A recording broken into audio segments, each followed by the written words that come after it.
So welcome everyone to this EU Clusters talk on mobility. How do we make this twin transition to green and digital in mobility? How do we decarbonize? How do we upscale technology? How do we get more financing? How do we stay competitive? Because we got millions of jobs that are at stake in the auto industry, and we want to keep that viable and competitive on a global stage. And how do we do that? So this is the latest EU Clusters talk, a bi-weekly event by the European Cluster Collaboration Platform, that's the ECCP, on behalf of DG GROW at the European Commission. On the agenda today, we'll start with some news.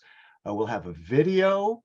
We'll hear from the European Commission. We'll have a panel discussion with different actors in the business. And we want your feedback, your questions, your comments. And then we'll talk about funding opportunities at the very end. Now, how do you make those comments and questions? Well, we have a Q&A button at the bottom. If you can look at the bottom of the screen, at the bottom, there's also a way to raise your hand. You click on the button there, and then we'll let you in to talk. There's also the chat, and the chat is usually pretty active. It's great to watch that. Hashtag EU Clusters Talks, hashtag EU Clusters Talks for anything you hear you'd like to cast wider on the social networks, and this will be recorded for playback. So why don't we get started on the news from the European Cluster Collaboration Platform from Nina Hauptmann, team member of the ECCP. Nina, please. Thank you, Chris, and welcome everybody to this morning's EU Clusters talk. We have the following news items to share with you. First of all, the priority needs in Ukraine, as you're all very well aware, and what is needed are medical equipment, critical emergency care equipment, antibiotics, antidotes, antivirals, or medicines for cancer treatment, which are on the list of the most urgent needs in the country. Plus, in addition, if you are also able to donate other sorts of medical items, those can be offered to the Ukrainian authorities, who will then confirm whether they can receive these donations. This is coordinated by DG ECHO, so you can find all the information on DG ECHO's website on how to donate and how to support. ECHO, for those who don't know, is a humanitarian aid and civil protection DG at the European Commission, and we've talked a lot about in recent cluster talks about collaborating also with Ukraine, and there are a lot of opportunities in that regard as well, right, Nina? Exactly, and I will also come back to this right now. Just first, let me give a last reminder that you can still give your feedback until tomorrow on the European Research and Innovation Programs 2014 till 2027. So you can share your views on the performance of Horizon 2020, on Horizon Europe, as well as the strategic orientations for the Horizon Europe Strategic Plan 25-27. So the consultation is open until tomorrow. Give your feedback and let the Commission know your thoughts. Going back to what you just mentioned, Ukrainian relations, we invite you to come to the Clusters Meet Regions event in Košice, Slovakia on the 29th and 30th of March. This is an event to give you opportunities to build EU-Ukrainian business relations and find partners to trade and invest. We will have panel discussions, pitching sessions, B2B matchmaking, site visits, so many good opportunities to meet potential collaboration partners in different areas: health, agri-food, textiles, defense, ICT. And we will have many high officials of the European Commission there, from Slovakia, from Ukraine.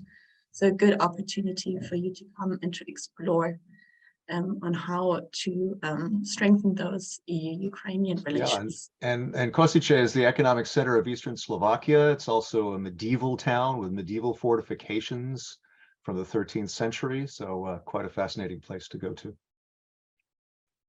And last but not least, we also invite you to come to the next Cluster Collaboration Lab, the so-called C2 Lab, which is about bringing and finding collaboration partners to mature project ideas that you have. So an interactive workshop to work on concrete ideas you might want to develop in the future. For example, we have already topics submitted regarding mobility and transport, the topic we're talking about today, but also manufacturing, new European Bauhaus, on wood, digital telecommunications, agri-food. So this is an event open for both cluster organizations as well as their companies, research organizations, actors from the civil society, and other interested entities who want to work on new projects. We will organize a special EU clusters talk next Wednesday on this event. So you're invited to join also next Wednesday to come to learn more. Yeah, we've been teasing this for a while. Lund, Sweden is not in the middle of the nowhere. It's just outside of Malmö, and it's just over the bridge from Copenhagen. So great location. And that tech safari ought to be really great to see. Exactly. So you're invited to come. And with that, I also close the news. Back to you. Great. Well, Nina, thank you so much. Now we go to a video, and this video is by the Resist Euro cluster. That is by the cluster poll Véhicules du Futur in Eastern France that is connected with other countries in Europe. Let's have a look.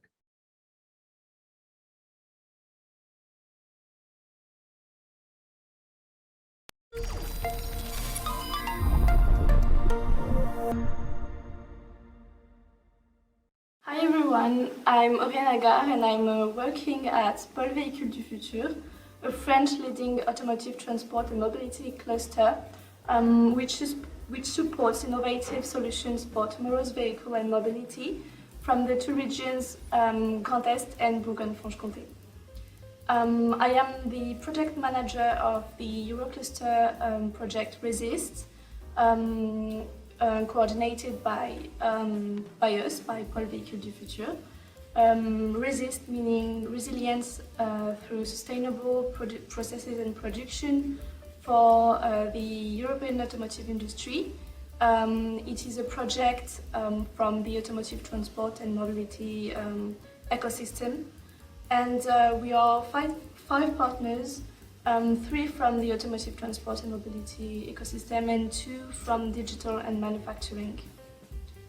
This is aiming at supporting SMEs in their adaptation to extreme crisis situations related to this ecosystem and helping them in their digital and green transition by financing them for different actions.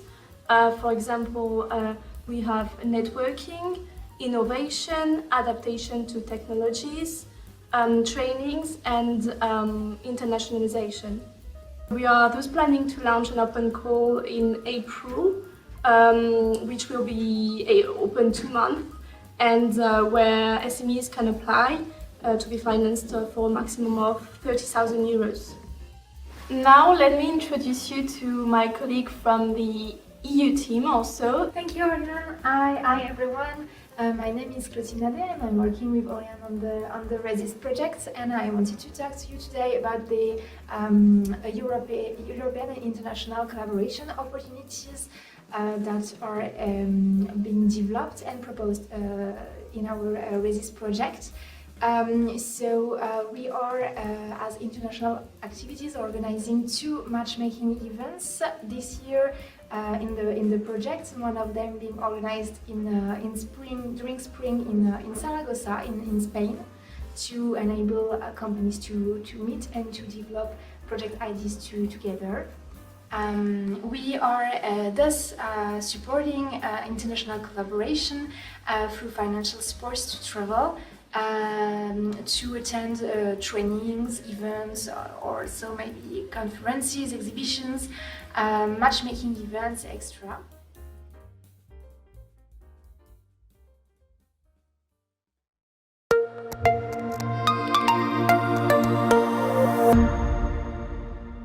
So great. Our thanks to the Resist Euro cluster for that information. I mean, for some companies, it can get extreme pretty soon because you got to plan ahead, years ahead in the mobility industry.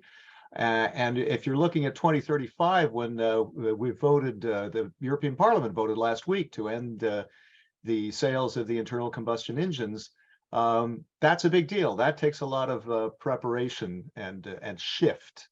And so let's talk to Lorena Ionita, Deputy Head of Unit at DG Grow, on that transition pathway for mobility. Lorena, it's not too early to get started on this, obviously, right? Yes, good morning. Thank you for inviting me today. So I'm Deputy Head of Unit in the Unit Mobility of DG Grow. I joined in April last year, so I'm still learning a lot about the field. I will have two presentations, one on transition pathway, and because there is another corporate visuals for the other one on Route 35, which is actually linked directly to what you just said about the end of sales of internal combustion engines. Yeah. But let me first, and apologies for those who are already aware of this transition pathway for the mobility ecosystem, or we can move to the first slide. So the industrial strategy from the beginning of this commission, which is March 2020, introduced the idea of industrial ecosystem and identified especially 14 of them, out of which mobility is one. And after all the COVID and the pandemics, we issued in May 2021 an updated industrial strategy to learn the lessons from the pandemics, and also to strengthen the resilience of the single market, which was very much tested during the pandemics. And one of the key features of this updated industrial strategy from May 2021 was launching these transition pathways for all 14 ecosystem, basically to accelerate the twin transition and to launch what we will call a co-creation process, and we can go to the next slide so I can explain what are the transition pathways. So it's what we call, we use now the word a lot, co-creation. So basically we are working together with the stakeholders, whether it's industry, public authorities, social partners, other stakeholders, consumers, NGOs and all that, to see what else is needed. We have the framework, we have the Green Deal, we have the digital strategy, we have Fit for 55 proposals, we have a lot, but we would like to also hear from the stakeholders what else is needed and what else is needed from each other, to put them together around the table and see who needs from what, and also and I will get there, pledges and commitments. What are you willing to contribute? So this is the co-creation process, and I will also explain that we will move to the co-implementation process.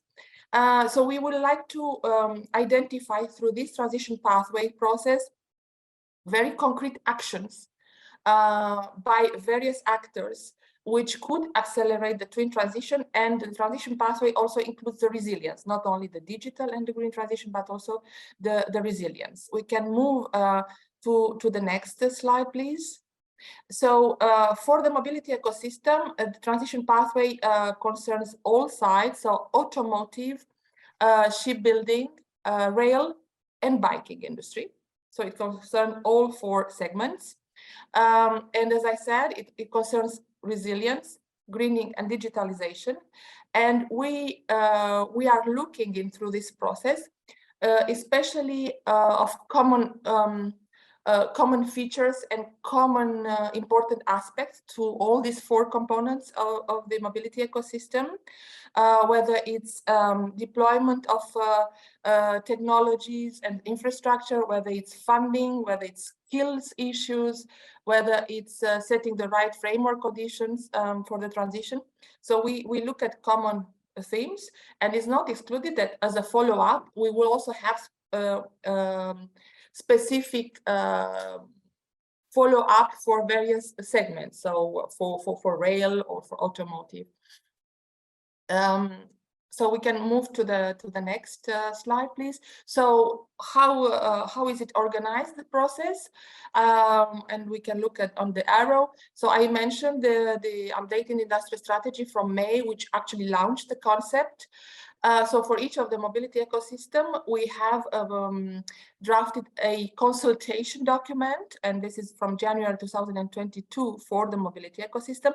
And basically, in this document, we are identifying ourselves at the Commission, the key questions to be replied, basically trying to understand whether we have done enough, what else is needed, and by whom, at which level. And in fact, Lorena, that's what these cluster talks are about, right? It's about sounding out people on these questions, right? Exactly, and to make sure that we get it right, that nothing is missing. What are the gaps? And I'll get there. And who should do what? Because at the end, we want something very concrete and concrete actions. So we have launched in February. There was a big event for all transition pathway during the EU Industry Days. We have gathered with this doc consultation the stakeholders' views, and we have digested, and we have identified a number of emerging themes, basically which were most pointed out during the consultation. And on some of them, we already held roundtable events, and we have done so in November. And basically that was open to everybody, all these roundtable events, and I will have a slide on that afterwards. And we have followed up these roundtable events from November with further survey, and we are now at also the core of the co-creation. We are preparing very specific roundtables where which is in a limited number, so we can have meaningful discussion. So rather narrow, because the November one was hundreds of people. Now we want to focus and send the questions in advance to the people. And based on this, and in March and April, we will do that, and I'll get back to that on the topics. And after that, we want to draft what we call a transition pathway report. All the 14 ecosystem, they at the end of the process, we have such a report, but then we will ask for pledges and for commitment by the industry. We can move to the next slide. So this is the event in November, which is an open event, and which I mentioned. We did that on subjects which were which emerged as important from the public consultation. One is on the role of regions as catalyzer for the transition. One on the social dimension, of course, which is skills and or the just transition for all. And one on accelerated the true transition. This was a roundtable, basically, where we had participants from all four components. So automotive, rail, waterborne, and cycling, and basically zooming into the competitiveness issues of the industry. We can go to the next slide. And so this is in what is coming up in March and April. These roundtables, one is more sectoral, so we will zoom in 4 roundtables on the 4 components. And then we will also have some horizontal ones on the social dimension, regions, research and innovation and investment, and then one, of course, on governance, a bit to see a bit what to follow up and how we organize the process. So this was the presentation on transition pathways. Maybe I move on to the Road 35, or yeah, Lorena, quickly, Lorena, because we're kind of eating into the panel discussion time. But we got to hear about this this plan for 2035. Apologies. Absolutely. So Route 35. This is an idea which is very dear to our Commissioner Breton. He launched that idea in November last year. Basically, we have the policy framework, we have the targets, we know that we have the target of zero emission vehicles, cars and vans by 2035, and recently the Commission also proposed last week the 90% zero emission heavy duty vehicles. So we have, but we want to make sure that we can be on track for that target. And this is why our commissioner launched already in December a meeting with very high level with a lot of people going beyond the mobility ecosystem, because we also talked to the charging infrastructure, to the grid operators, to the consumers, to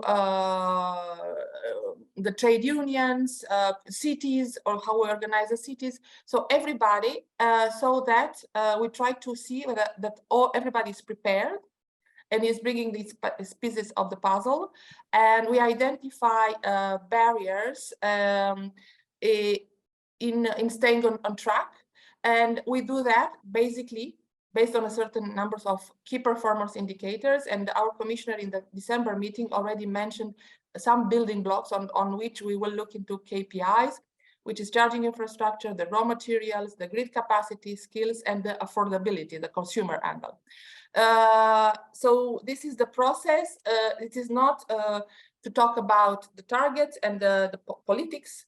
That is set. It's how we make sure we are ready. Exactly. Yeah. How do we make this happen? Exactly. Lorena, does that do it for you? Yes. Okay. I'm voila. Sorry. But can you stay on with us though? Because yeah, sure, absolutely. Yeah, we yes. got okay. Because we got questions coming in, and it's great to see the chat is alive and kicking. Hello to all of you wishing us good morning. It's great to see so many of you connected. Let's go now quickly to the panel debate, cluster activities for a sustainable and resilient ecosystem. And what I'd like to do is start out kind of a speed date here with getting you the elevator pitches from the three different speakers. We're going to start with Freek de Bruin, program consultant, RAI Automotive Industry. You're the leading authority in the Dutch automotive manufacturing and supply chain industry. Tell us quickly who you are, what you do. Yes, hello everybody. Thank you, Chris, for the introduction. You have already told everything, I guess. Oh, no, right. Good morning, everybody.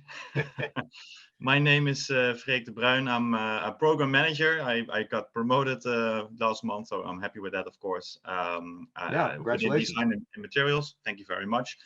And indeed, I'm working at RAI Automotive Industry now as a cluster organization of the entire Dutch automotive industry. So most countries I know are more focused on specific regions, but we are focused on the Netherlands itself. And as was mentioned earlier in this webinar, we have a great transition going on in the nearby future.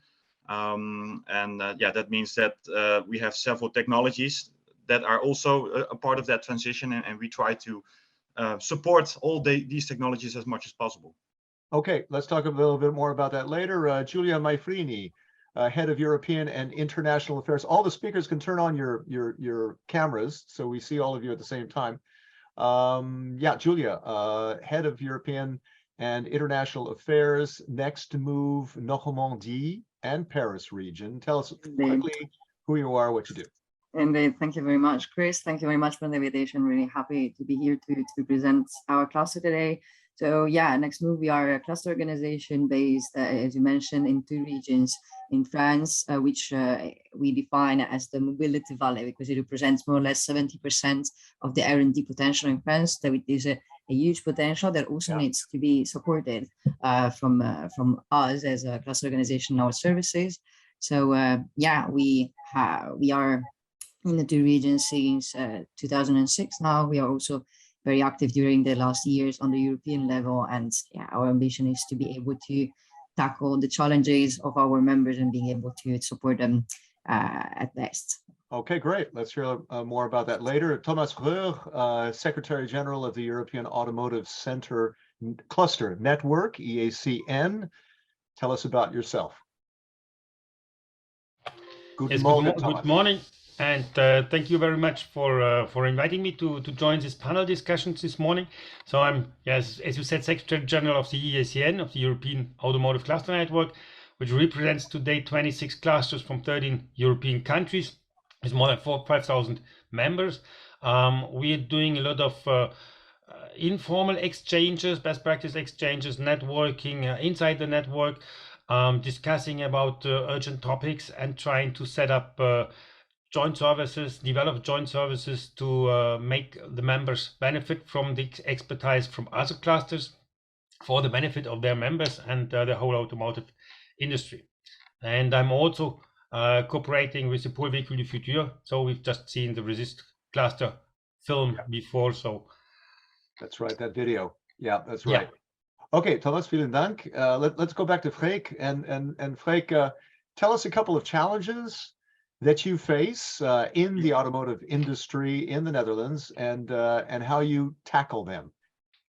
Yeah, sure. So I think the main challenge that we are all facing, not only in the Netherlands, of course, is going to be a more sustainable, like a carbon-free emission world, basically, right? And that requires a lot of investments. And for our members, we have 190 members in total throughout the Netherlands, and most of their business models is focused on internal combustion engines, right? Diesel, petrol, gasoline, etc.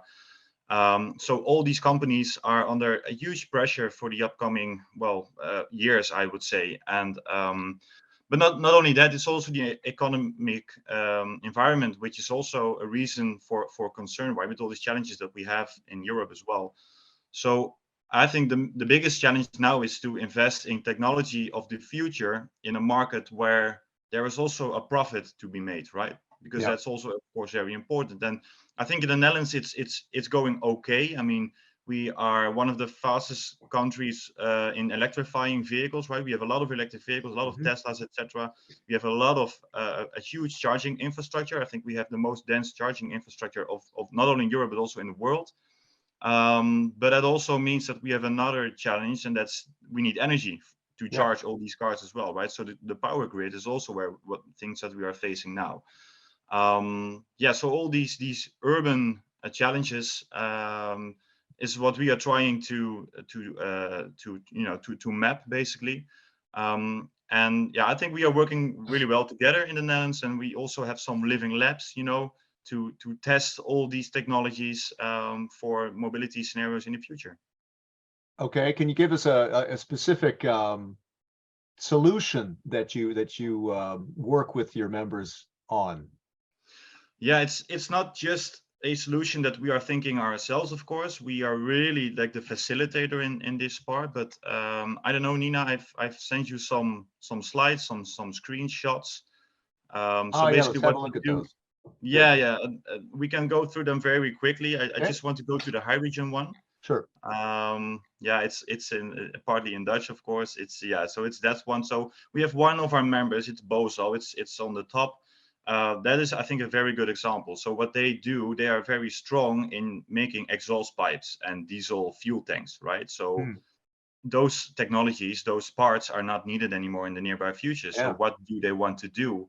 And now they are really investing a lot into fuel cells, right? So they're really believing strongly in hydrogen for the heavy duty industry.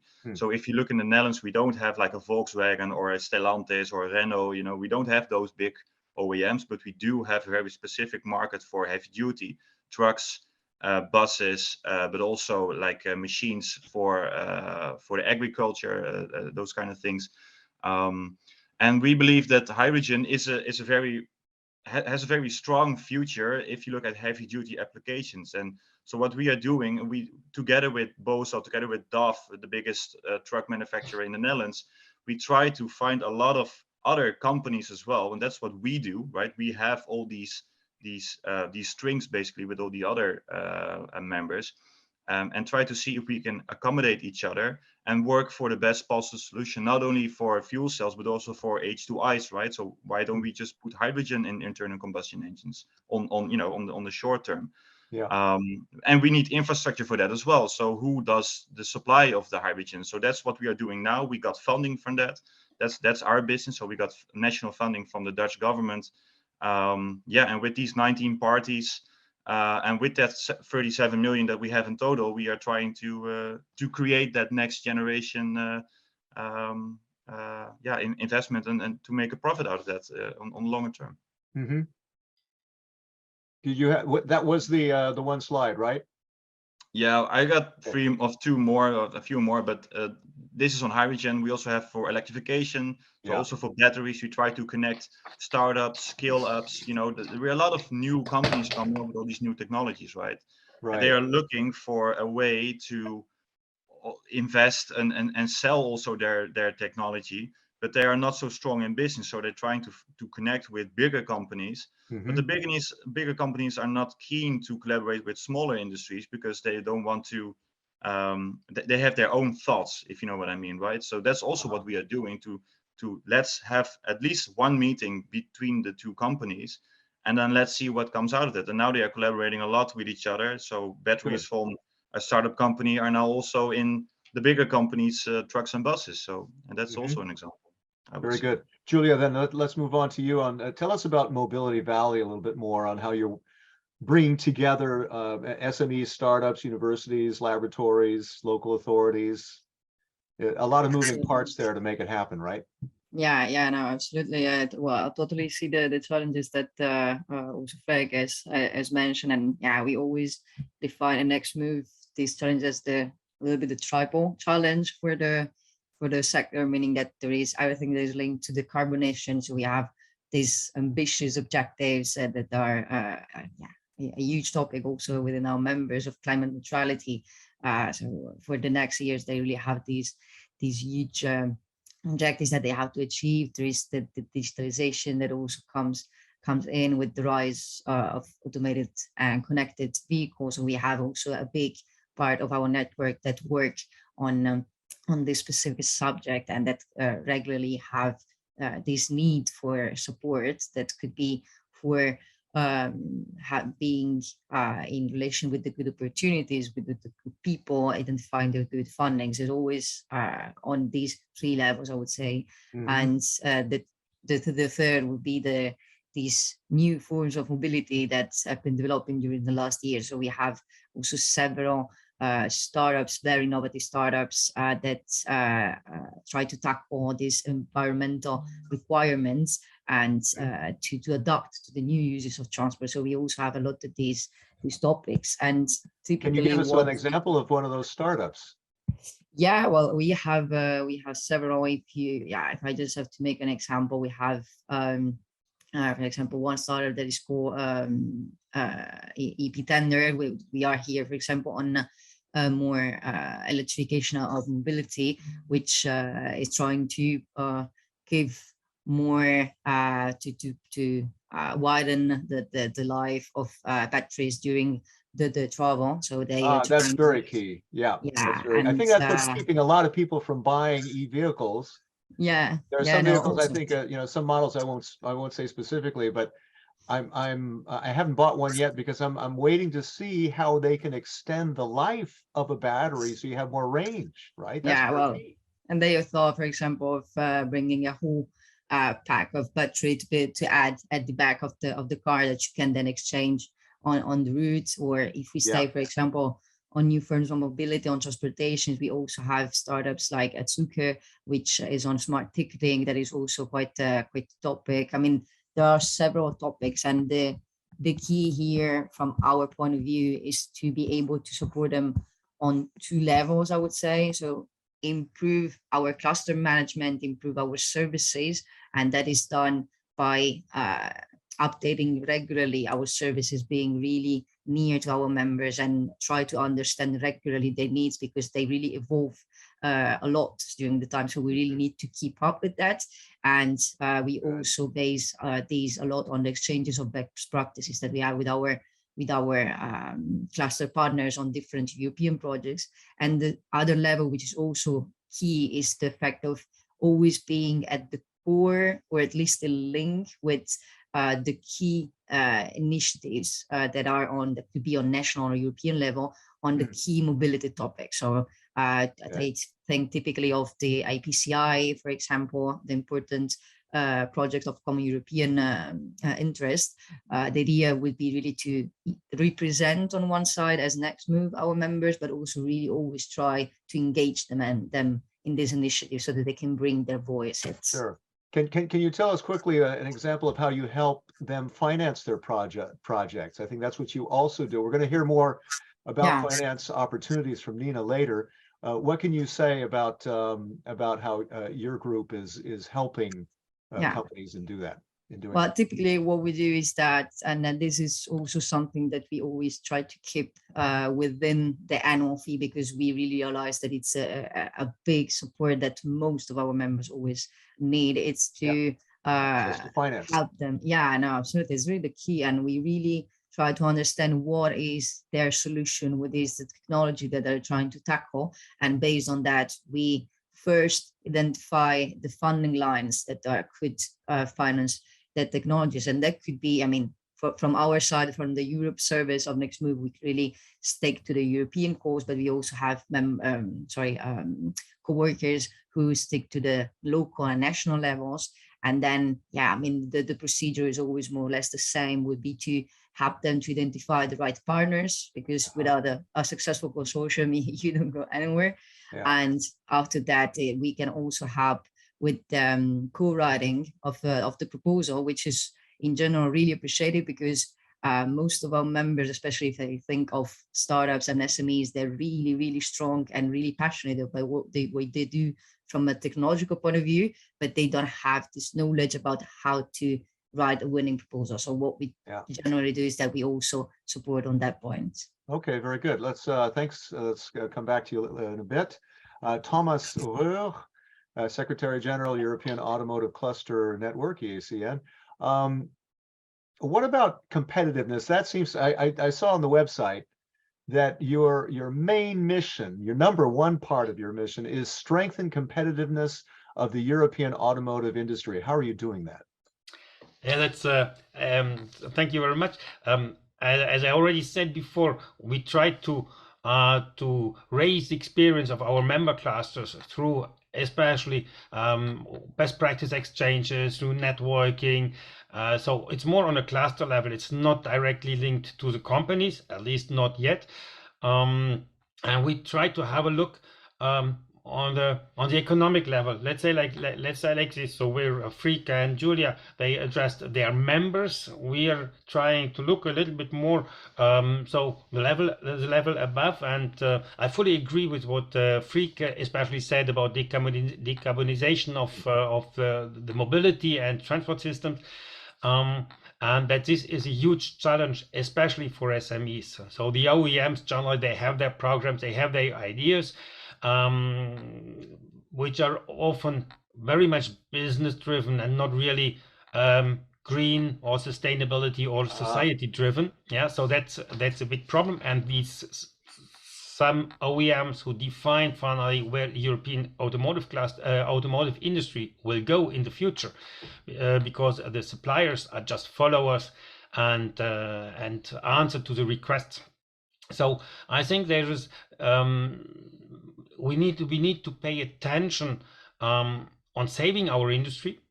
The US Inflation Reduction Act has first impact. I have knowledge of first projects that have been stopped in Europe, at least stopped. I don't know whether they already decided to go to the US, but at least the planning in Europe has been stopped. So this is a huge problem, because if one of the big players is going to the US, it will take all the suppliers or create a new network of suppliers over there, and then this industry is not coming back so fast.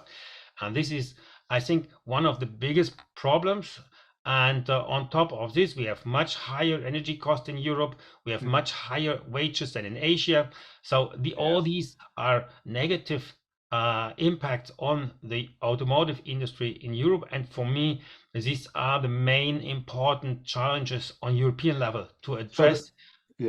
So the big some of the big companies anyway are getting into this kicking and screaming. They maybe are not so eager. But how much does this legislation and regulations, how much does that push the industry in that direction of decarbonization? I might mention that last week I was at the European Parliament, where they did vote to end sales of internal combustion engines by 2035, but it wasn't the whole Parliament. In fact, the biggest party group, the EPP, voted against it because they're saying it would kill jobs.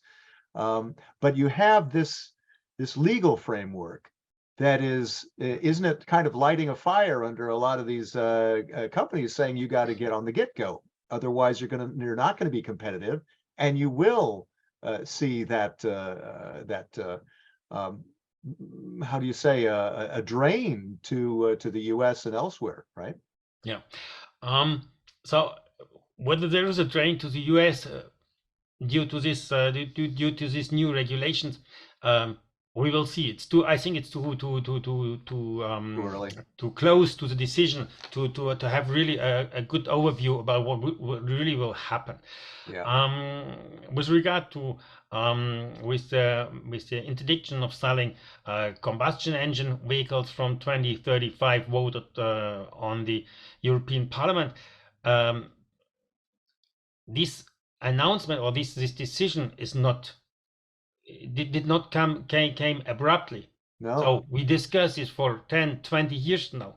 Yeah. And the problem is that the big players in Europe tried to avoid this kind of decision rather than to prepare this decision.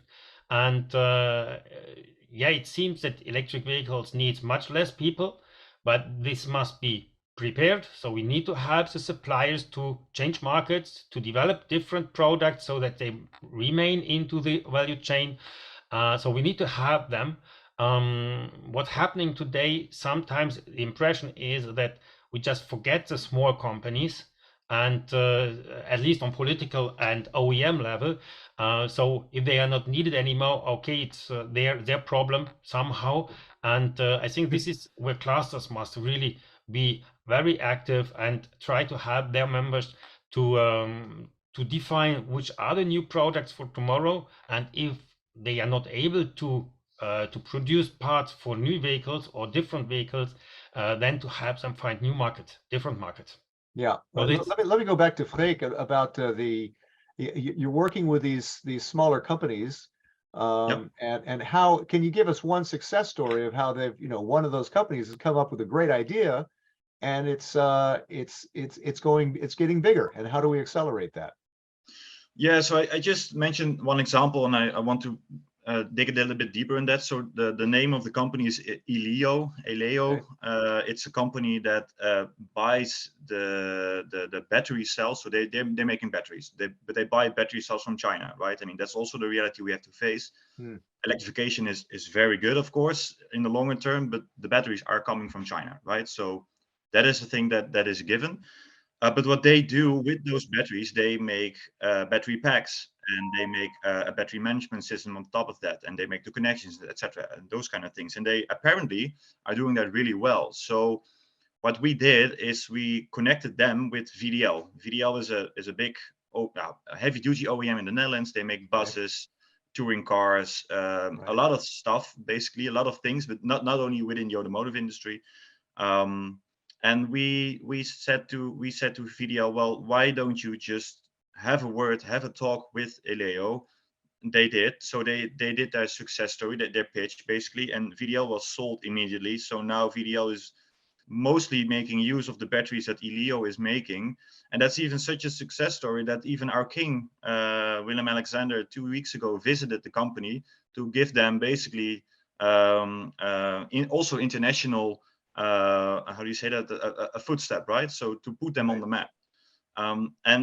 And I think that is one of these success stories of a very small company, started with 2 guys from the University of Eindhoven, so it's really is a startup from a university team. And now they are about 500 people now already in the company, so they're growing hugely. They just made a new building and are already planning to build a second one, right? So that's I think a good example of helping a small company, a startup, in those kind of things. And I don't know if you want to hear another example. Yeah, go for it. Yeah, shoot, go ahead. Because that's like a new company, which is the result of course the transitional phase that we're into now. But the other company is what I mentioned with Bosal, right? So they are that's also a typical company that if they are not changing now, if they are not changing their business, they will be bankrupt in a few years, because no one needs exhaust systems, no one needs diesel fuel tanks, etc. So what they did, and of course, yes, how can the European Union help? Money is always the answer. That's true, but also it's not only that you give them money and they will do whatever you want. They have to feel it from the inside, if you know what I mean, right? They really have to feel that urge to make that shift. So that's what Bosal is doing. So they're investing a lot of millions of money, I can tell you, to change their approach to make their company future-proof, basically. And every million or every euro that is available to them from the EU or from the national government is a big plus. But yeah, but it's like if they don't get the funding, they will do it anyway. That's basically my point. Julia, if I can move to you in your mobility valley, and is there an example or two about how you're connecting SMEs and startups with some of the bigger guys? Maybe, you know, Renault, Peugeot, Citroën, for example. Yeah. Well, I think right now with the Renault right away, but not really maybe. But I mean, one service that we also propose are these open innovation challenges where we have, for example, the big guys like Renault to propose a challenge, and then we have a selection that is done by a jury established by Next Move, who will have a little bit of selection which will answer to this challenge. But ideally, would also, I think, works pretty well, and it's still this principle of collaboration among different categories of members, are these groups of SMEs which stick together to create a common solution. And I think that this is even more valuable simply because you have in general, we have two of these groups that have created during the last years. We have, for example, AI for Cities. There are 5 SMEs all working on the AI, simply in order to help the cities to improve their mobility services and to analyze the mobility data in order to adapt the offer of transports, etc., etc. And then we have Aladdin, which is more on ADAS services. They have created this commonly this smart box, which is in general put on a vehicle in order to gather via lidars to gather information from the street in order to adapt also the behavior of the driver. And what I really appreciate about this kind of collaboration is that we are on level of all SMEs, or worst case scenario, we're really on a bigger SME, but we really stick on a very innovative level, who put together their competencies in order to find the right balance, the right synergy, and they manage to find a common that could be a service like AI for Cities, or that could be really a solution, like Aladdin. And this is something that we've been supporting for years now, being able to identify the companies that have similar skills, or more precisely complementary skills, and to accompany them by drafting a little bit a strategy with them, being able to find either the fundings or analyzing the feasibility of the common solution. Right. So you work kind of as a catalyst there. A little bit. Yeah. Thomas, one last question to Thomas, and then we'll open this out to the audience. Questions are coming in, and please do either raise your hand at the button at the bottom of the screen, or put in some questions and more questions in the Q&A. Thomas, I mean, we've heard about the challenges, the opportunities, and with Lorena over at the Commission listening in, what do we need from the EU to make this happen? What can you suggest to Lorena? Okay, so first of all, as I said just before, I think we need to somehow protect our industry so that the companies remain in Europe and not going abroad, because then they are left and they are lost. So this is one thing. So protect them against somehow very critical competitive barriers. Okay, but does that mean trade defense? Does that mean more subsidies? Does that mean I protectionism? think Europe already started with this legislation on taxation of CO2 footprint from incoming products. For example, this could be one way to help that that we are not importing more and more cars from China, because then there is some kind of taxation, and they are not that much cheaper than what we produce in Europe.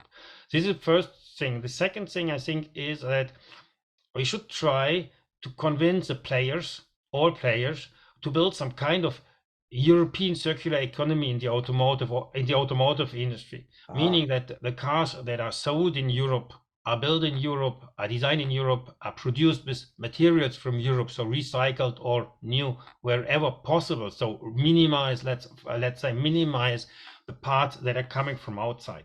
Yeah, you design things so that they're easier to recycle and to Yes. So to consider all this from the beginning on, this needs also the correct mindset from the OEMs, because I said they are leading the course of the race. They are defining where we are going, and they are looking for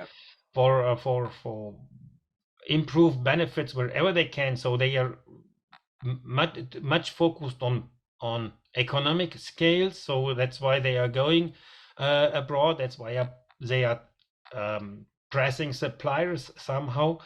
So we need kind of switch from customer supplier to partner in the automotive value chain. So these are the two main things, I think. And then if there can be some kind of help to reduce the gap between the energy prices, and this would be, I think, probably a good help for manufacturing industry in a whole, not only in the automotive industry. Okay, all right. Lorena, a quick comment on that before we go to the Q&A. Yes, as you know, we are preparing, because the President von der Leyen also spoke on Europe's reaction to the Inflation Reduction Act, and this is something which is very much topical, and we are preparing that response. And the idea is that we keep industry in Europe, and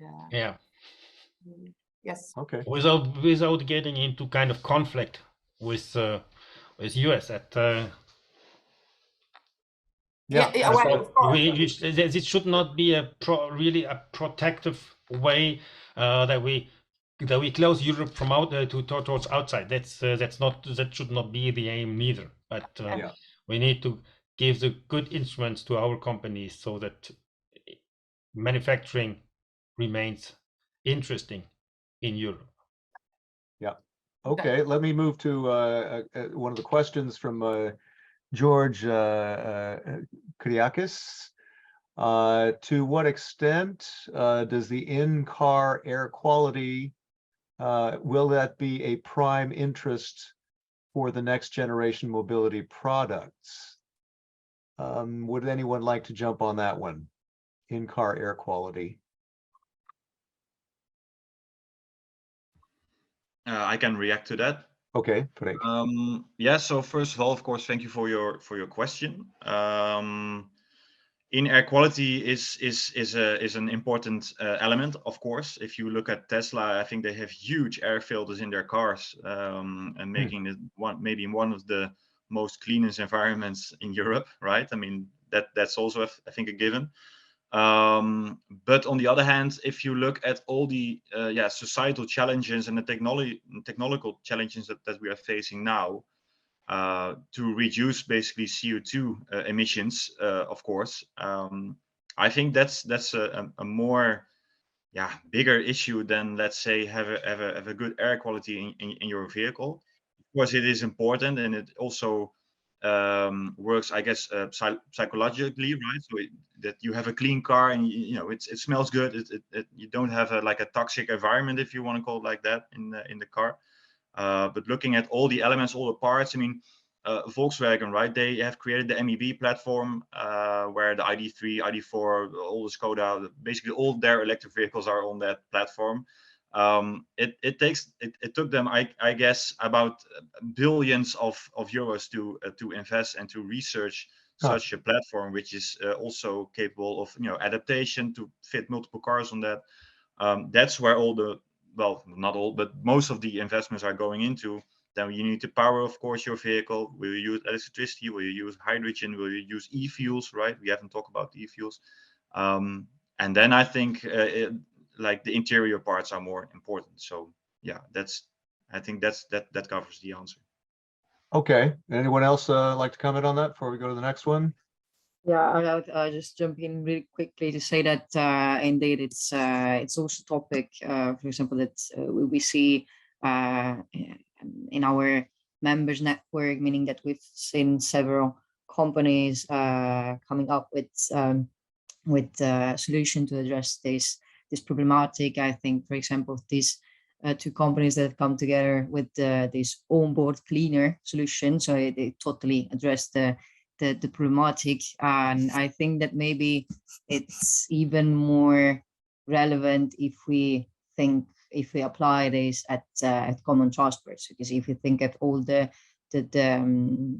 consequences of the health crisis and the reduction of the use of common transports, there's still I wouldn't say that in Paris I'm experiencing this, but I think that if you look at the data, you still see a slight reduction or more, a slight change of habits. So there are, for example, more and more active mobility that is used when it's possible in order to avoid the use of transportation in some cases. So I think that's especially applied to the common transport. So it's even an even more actual topic. Okay. Keep your questions coming in and your comments through the chat and the Q&A, and raise your hand if you'd like. I'm seeing from Bernard Piet, the problem in the chat. The problem is that the focus on the electric vehicle is a pure political decision without any economic or operational consideration. Moreover, we are far from solving our dependency for batteries. I fear that Europe is running like a chicken without a head. Would someone like to comment on that? Maybe Thomas. Are we a chicken without a head?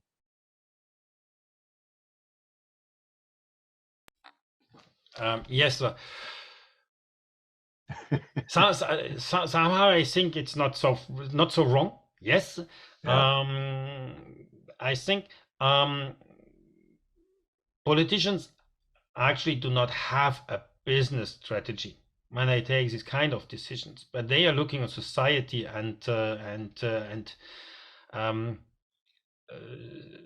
survival issues more than on business, even if I think that they consider business as necessary too. Sometimes we have seen in the past that in the European automotive industry, not much had happened towards clean mobility. So perhaps this kind of decisions will help now to foster and to focus research and development funding inside the companies on one technology solution, and then that we will go further and improve autonomy, reduce need of batteries because we arrive at getting higher energy densities, so reduce materials and so on. Electric vehicle today has somehow 1% of research and development that got into the combustion engine, or 2 perhaps, so it's a very few part. If you look on the hundreds and thousands of engineers working on the combustion engine and the few people working on these kind of alternative solutions, there must be a switch. It's in 10 years, so it's not tomorrow. 10 years is going fast. Yep, that's clear. But it's not tomorrow. We need now to focus on developing better solutions, to improving these solutions, to get more out of them, and to develop, on the other hand, also our energy supply. That's clear. And one element to reduce the dependency on raw materials and rare earths and so on is recycling. So we need to have products that are designed from the very beginning in a manner that we can reuse these materials at most, not 100% probably, but at most at least. Okay. Yeah, I would like to continue on that if Yeah, I may. Faye, go ahead. And I see Julia also nodding as well. So It's yeah, Faye nodding, yeah. first. Go ahead. No, but I think what Thomas says is absolutely right. I think if we continue the way we do now, we are indeed the chicken without the head. So I don't want to be the chicken without the head. So Yeah. no, I guess in the battery industry, I think recycling will be more important. I mean, the batteries that we have now in Europe, we have them, right? So that's also, of course, a benefit in a sense. But if you recycle batteries, eventually you will end up with like black powder, right? So all the raw material from Africa, from the south of America, which is then produced into battery cells in China, and then they are here as well. So why can't we try to find a method in order to reuse them, and not only within the Netherlands or France or whatever, but on European scale? So we should limit the material dependencies through the rest of the world, and to use all the materials of cars, trucks, buses. We might be able to complete the circle, and there are companies, members in the Netherlands that are working on that. And of course, there are some issues in that, right? I mean, we haven't found the golden egg yet. But I think if you look on with that approach also on our future wealth, international dependency, and independency, I should say, and sustainable goals hopefully should be obtained. And also, if I may continue, an alternative for battery electric is hydrogen. Right? And hydrogen, we can produce hydrogen ourselves. We don't need China. We don't need the VS. We don't need Australia or whatever continent. We can produce, we have the knowledge in-house in Europe to produce hydrogen. We just need to find a way to make it more efficient, to make sure that too. Sorry? Because there's a lot of blue hydrogen. We want to get green, right? Yeah, well, gray hydrogen, you mean? We want green. Yeah, we want green hydrogen from windmills, from solar panels, but also storage. We have to do research in how to store hydrogen, how to transport it from A to B without losing a lot of efficiency in the hydrogen. How to get 99% pure hydrogen, because we are now at 40, 50 if we're doing it right. And if we have that right, and we are not looking too much at battery electric vehicles, then we can be independent. Yeah. Julia, did you want to add anything to that before we go to the next question? Yeah, no, I was just thinking of a project that is actually that is currently led by Renault Group, which is very relevant for the topic. It's called Refactory, and it's based in the Paris region on the site of Flins. And what is very, very interesting on this project is that they really focus on two matters. One of the two is really this recycling at most, especially on batteries. First of all, on the materials that are on site, and second of all, of all the batteries that come in with already used vehicles. So there is really a huge part of the project. And what is also important, and I think goes hand in hand with it, is all the skills and competencies side, because there's also a whole knowledge that needs to be developed in order to be able to transform a thermal vehicle production site to an electric vehicle one. And I think that the two topics really go hand in hand in this project. I think there's a huge communication about it, so you can really easily find the information. But I think it's a really good example.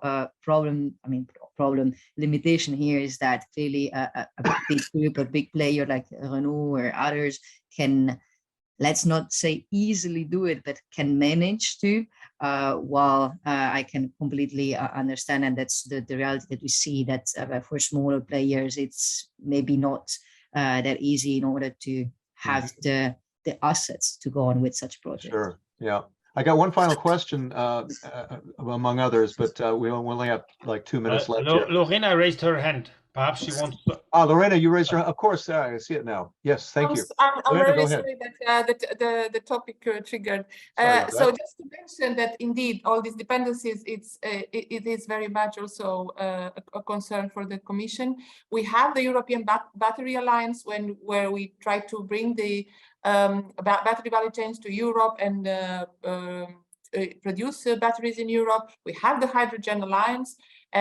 Critical raw material, we will come up with a Critical Raw Material Act also in this optic of reducing dependencies to increase primary and secondary raw materials in Europe. Just to say that this is very much topical. And we have the battery regulation, which was also has provisions on recyclability and of batteries. Sorry.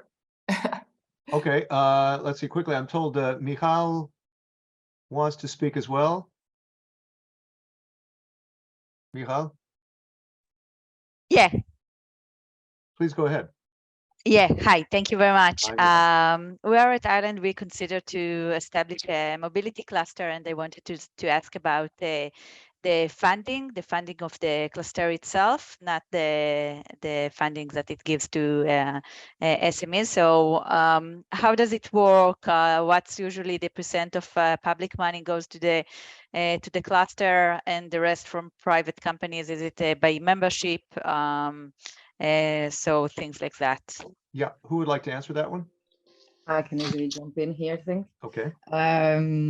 Yeah, I just take the example of Next Move, but I precise that in general, it's really related to the national level. So you have, for example, in France, cluster organizations have been created as a national initiative in 2006, and they've born at that time with 100% of public support, simply because it was really an impulse from the national level. And with the years, the national level has expected the clusters to become more and more autonomous on their funding. So in general, what we have is apart for the cluster fees are also let's say premium services that we sell to our members, so that also counts as a private part of our budget. And apart for the fundings that really comes from the national or European level for our actions, we also are active on projects so we also have funding on projects. So on our side, what happens is that we have a pretty balanced, let's say, a business model where we have 1/3 of financing on projects, 1/3 of private, and 1/3 of financing, typically from the two regions where we are to lead our actions and support the local companies.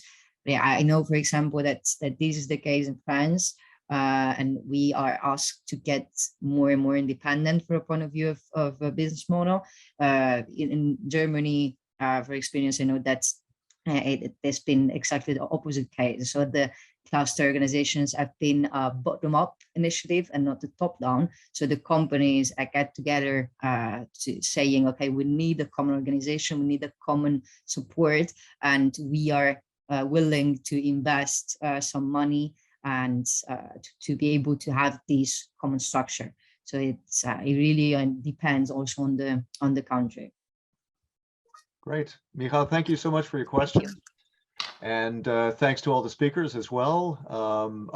Let's see, a quick word from Thomas. We're out of time, but go ahead real quick. Yes, I just wanted to add something to this one. So with the knowledge of EACN clusters, there is no unique rule for cluster organizations. Some are part of public bodies, some are part of chambers of industry and commerce, some are associations, some are private companies with no public subsidies at all. Others are 100% funded publicly, so there's no general rule.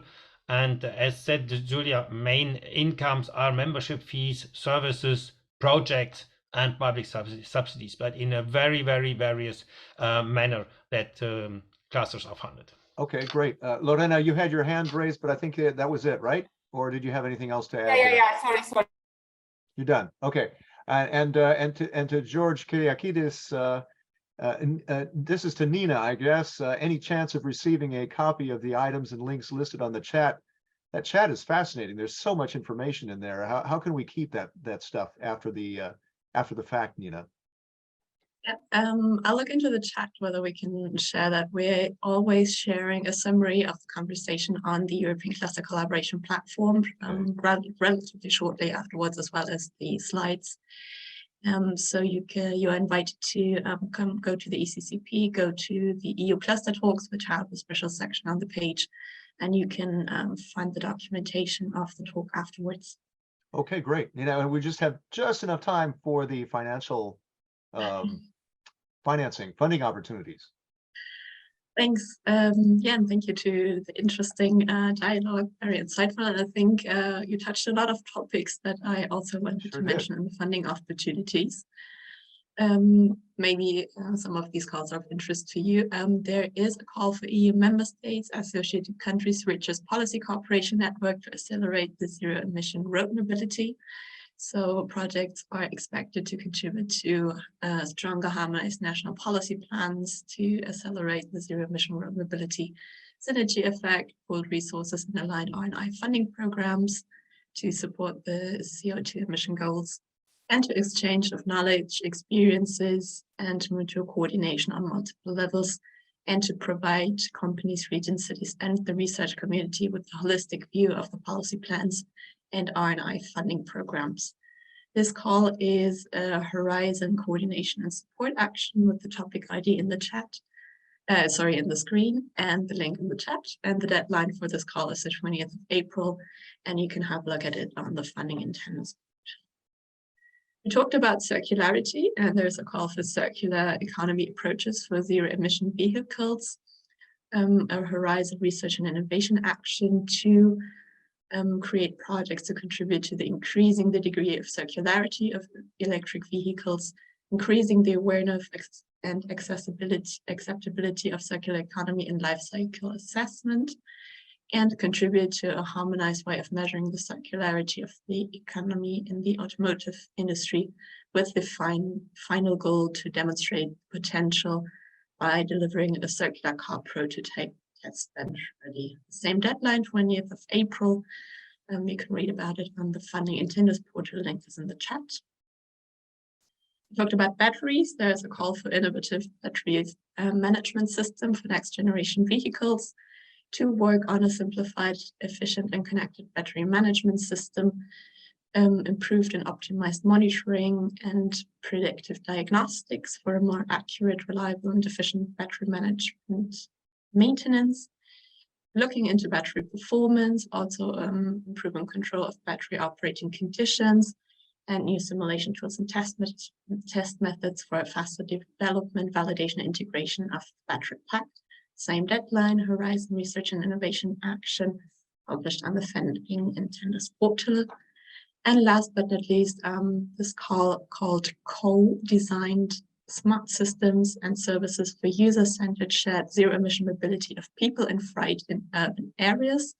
So looking into mobility solutions that respond to the people's and cities' needs, co-design them with local authorities, citizens, and stakeholders, and to find transferable solutions for the mobility of people and goods, exploiting the potential of electrification, automation, and connectivity, build capacity, and create implementation plans for local and regional transport authorities. The deadline is the 27th of April. Also Horizon Innovation Action, topic ID in the screen, and the link in the chat. And since we had a very good dialogue, I think, going, we also want to invite you to continue with this dialogue in the ECCP General Discussion Group. This is a group open to everybody who's registered on the ECCP, so you can continue looking into the points that we discussed today here in the talk, pick them up, and also continue with your views and questions here on this group. Great, Nina. So the chat goes on, the beat goes on. That's great. And keep in mind the next EU clusters talk. That's it for now. But here are the other ones coming up. The next one is just next week, the 1st of March. So mark those down in your calendar and please do register. This is a recorded discussion and there will be a report on it, as Nina said. Keep in mind the hashtag EU Clusters Talks, hashtag EU Clusters Talks for anything you heard, and please do cast those out on the social networks. I'm Chris Burns. Great to be with you. See you next time.